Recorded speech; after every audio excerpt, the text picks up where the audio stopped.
My name is Jason of the Black Card Elite Academy, and we help people achieve freedom in their life through teaching them how to invest in real estate or buy a business, start a business, grow a business. And in this video, we're going to talk about 5 house flipping tips for Canadians.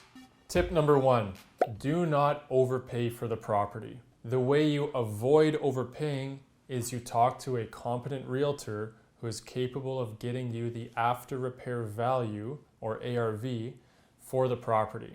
And after you get the ARV, you should budget in all your soft costs like your realtor commission, staging, insurance, legal, and all that stuff.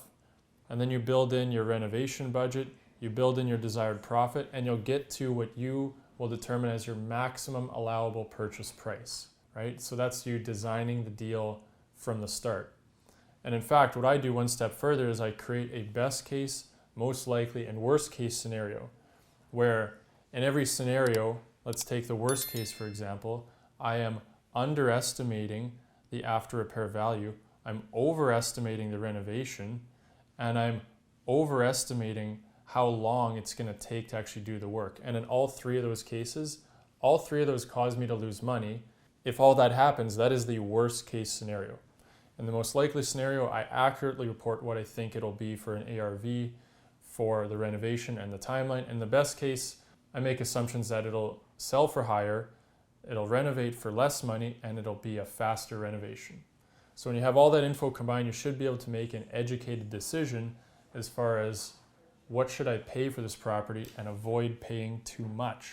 Tip number 2, do not over renovate for the area. And I'm talking to all the artists out there, the people that say, well, it would look so beautiful if, and it would look so wonderful if we had golden chandeliers. You're probably right, but if you're interested in making money, you need to make sure that you put finishes in the property that are competitive to what's in the area for the exact same type of product you have, right?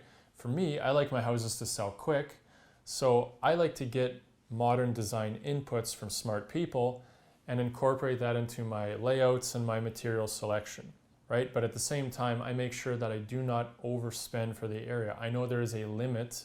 No matter if I put solid gold countertops, I'm not gonna get that back as a return on the sale price. So tip 2 is do not over renovate for the area you're buying the property in.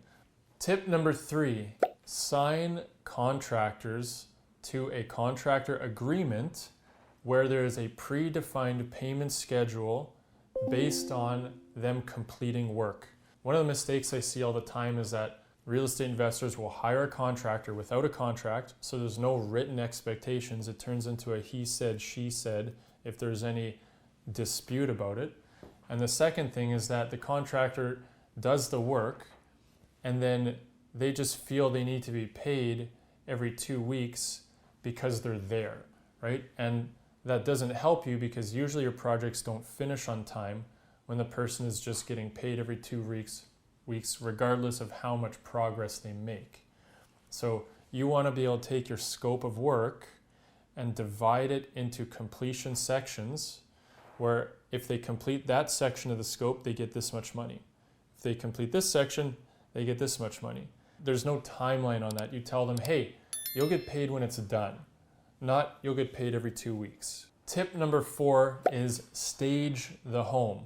Most buyers have no vision. They know what they like when they see it, but the problem is if you don't stage the home, which means fill it with couches and chairs and tables and greenery and things that just make it feel like it's already lived in, people can't see that on their own by looking at an empty house. They need you to fill it with stuff that a normal person would live in to allow them to see, oh, this is what it would like for me to live in here.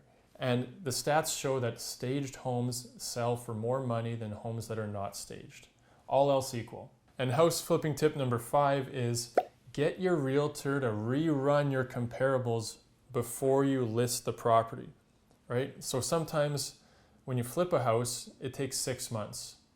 And sometimes the market changes in that 6 months. So when you bought it and you assumed, hey, 6 months from now it's going to be worth this much, you want to double check that assumption and get your realtor to rerun the comparables right before you list again to sell it, to make sure you understand what is on the market right now that I will be competing against.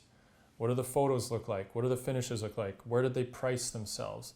Because I've been in situations where I bought a property and I knew I'd list it 6 months later at a certain price, but then when I got to 6 months later, I looked and there was nothing else for sale on the market in that area. And I thought, well, the demand is super high in this area, and I actually priced the deal higher than my ARV, and then I still got a higher sale price in a bidding war because there was no inventory, right? So you don't want to leave money on the table by saying, okay, well, 6 months ago I thought it'd be worth this, it's gonna be worth that today. It's very quick. Get your realtor to rerun the comps and determine your ARV and come up with a accurate, to-date pricing strategy for your house flip.